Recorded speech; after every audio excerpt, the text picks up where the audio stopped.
आजकल हर घर की ये कहानी हो गई है कि बच्चे बिना मोबाइल के नहीं रहते। बच्चे क्या, बड़ों के हाथ से या बच्चों के हाथ से, किसी के भी हाथ से अगर आप 10 मिनट के लिए मोबाइल ले लें तो ऐसे लगता है कि उसकी दुनिया में कुछ भी नहीं बचा है। तो ये बिल्कुल गलत है, इसकी आदत नहीं होना चाहिए मोबाइल की। देखिए कैसे छोटे छोटे बच्चे मोबाइल की गिरफ्त में आते चले जा रहे हैं। अगर वो पढ़ने के लिए इसका इस्तेमाल करते हैं थोड़ी देर के लिए तब तो अच्छी बात है, और अगर हमेशा मोबाइल का इस्तेमाल कर रहे हैं तो ये सोचने वाली बात है, ये खतरे की घंटी है। तो चलिए आज मैं मोबाइल के क्या फ़ायदे हैं बच्चों के लिए और क्या नुकसान है उसी के बारे में आपको बताऊंगी, कैसे इसकी लत छुड़ानी चाहिए। तो चलिए शुरू करते हैं। क्या क्या फ़ायदे होते हैं मोबाइल यूज़ करने के, बच्चे कहाँ मोबाइल यूज़ कर सकते हैं। ऑनलाइन पढ़ाई में यह मदद करता है। बच्चे वीडियो, ऐप और वेबसाइट के माध्यम से घर बैठे पढ़ाई कर सकते हैं। जानकारी प्राप्त करना आसान है। क्या क्या जानकारियाँ कहाँ से मिलती हैं? गूगल या यूट्यूब से बच्चे किसी भी विषय पर जानकारी तुरंत पा सकते हैं और जो भी पढ़ने में उनका डाउट होता है उसको क्लियर कर सकते हैं। ऑनलाइन क्लास और होमवर्क, आजकल स्कूलों से ऑनलाइन क्लास भी होता है और होमवर्क तो ज़्यादातर स्कूलों से मोबाइल पर ही आता है। तो स्कूल के असाइनमेंट, ऑनलाइन क्लास और टेस्ट मोबाइल से दिए जा सकते हैं और बच्चे उसको अच्छे से कर सकते हैं। पर खेलना, बार बार खेलना, खेलना भी बुरी चीज़ नहीं है, लेकिन हर समय मोबाइल में लगे रहना ये बहुत खराब, खतरे की घंटी है।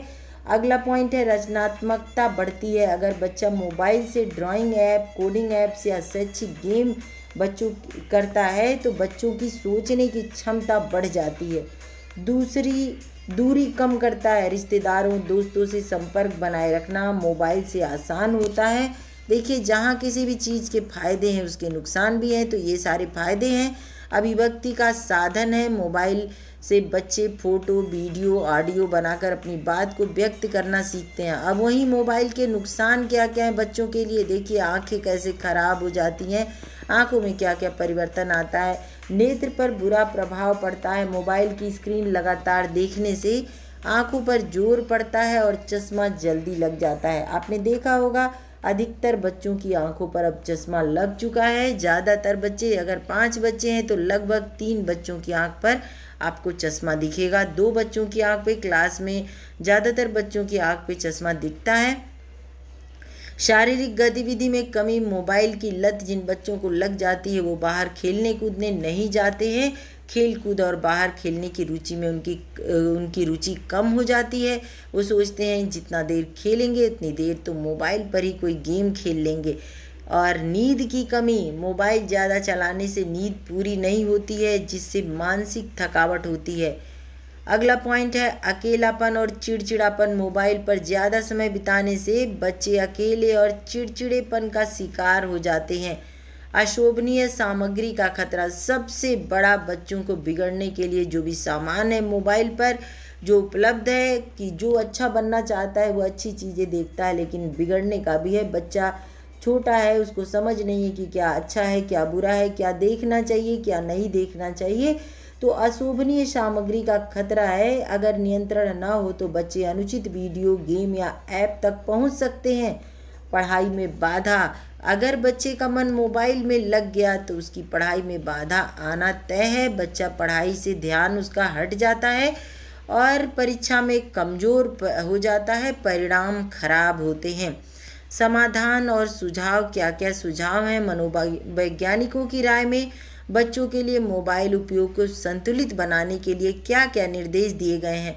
बच्चों के मोबाइल उपयोग का समय निर्धारित करें। माता पिता को चाहिए कि अपने बच्चों के मोबाइल जो भी यूज़ करते हैं उसके लिए, जैसे खेल के लिए आपने 1 घंटा बनाया है, स्कूल के लिए इतने घंटे बनाए, ट्यूशन के लिए इतने घंटे बनाए, होमवर्क के लिए इतने घंटे बनाए, वैसे आपको फिक्स करना होगा। अगर आपके घर में 2 बच्चे हैं तो दोनों को आधा घंटा से 1-1 घंटा मोबाइल मिलना चाहिए, उससे ज़्यादा बिल्कुल भी नहीं मिलना चाहिए, क्योंकि मोबाइल कंसंट्रेशन को भी ख़त्म करता है। एक तरफ वह गेम खेलने से बच्चों का जो माइंड शार्प होता है, वहीं पे दूसरी तरफ अगर बच्चे अधिक गेम खेलते हैं या किसी चीज़ की मोबाइल की गिरफ्त में आ जाते हैं तो बच्चों का मन पढ़ाई लिखाई से बिल्कुल उचट जाता है, उनका मन नहीं लगता है।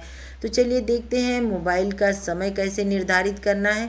केवल शैक्षिक और रचनात्मक ऐप ही इंस्टॉल करें। बच्चों के मोबाइल में पेरेंटल कंट्रोल ज़रूर लगाएं। सप्ताह में एक दिन नो मोबाइल डे रखें। ये सबसे बड़ी बात है कि फैमिली जो होता है कि आप फैमिली टाइम स्पेंड करें। सभी बच्चे फैमिली मेम्बर्स जो भी हैं वो ये डिसाइड करें कि आज संडे है तो संडे के दिन होमवर्क मिलता है बच्चों को, सैटरडे को ही कर ले। आप शाम को शनिवार को जितना भी होमवर्क है उसको कर लें और संडे के दिन मोबाइल कोई नहीं छुएगा तो नहीं छुएगा, उसको रख दे। तो सबसे अच्छा होगा कि आप मोबाइल से कम एक दिन बच जाएंगे। किताब पढ़ने और परिवार के साथ समय बिताने के लिए प्रोत्साहित करें। अपने दोस्तों के साथ कुछ देर खेल का समय भी निर्धारित करें। समाजशास्त्रियों की राय में ऐसा करने से बच्चों में सामाजिक भावना का विकास होगा, वह समाज से जुड़ सकता है और उसका अकेलापन दूर होता है। ये सारी चीज़ें, ऐसा नहीं है कि मोबाइल के दुरुपयोग ही दुरुपयोग है, मोबाइल के तो बहुत सारे फायदे हैं। आजकल एक मिनट भी मोबाइल के बिना आदमी का काम नहीं चल सकता है, देश दुनिया से आदमी कट जाता है। लेकिन बच्चों के लिए समाजशास्त्रियों की यही राय है कि किसी भी हाल में बच्चों को सामाजिक अगर बनाना है तो उनका अकेलापन दूर करना है तो उनको समाज से जोड़ना होगा, मोबाइल से थोड़ी दूरी बनाना होगा। वो बड़े नहीं हैं कि वो पूरे टाइम उनका मोबाइल के बिना काम नहीं चल सकता, वो बच्चे हैं, बच्चों को बच्चों के जैसा ही रहने देना चाहिए।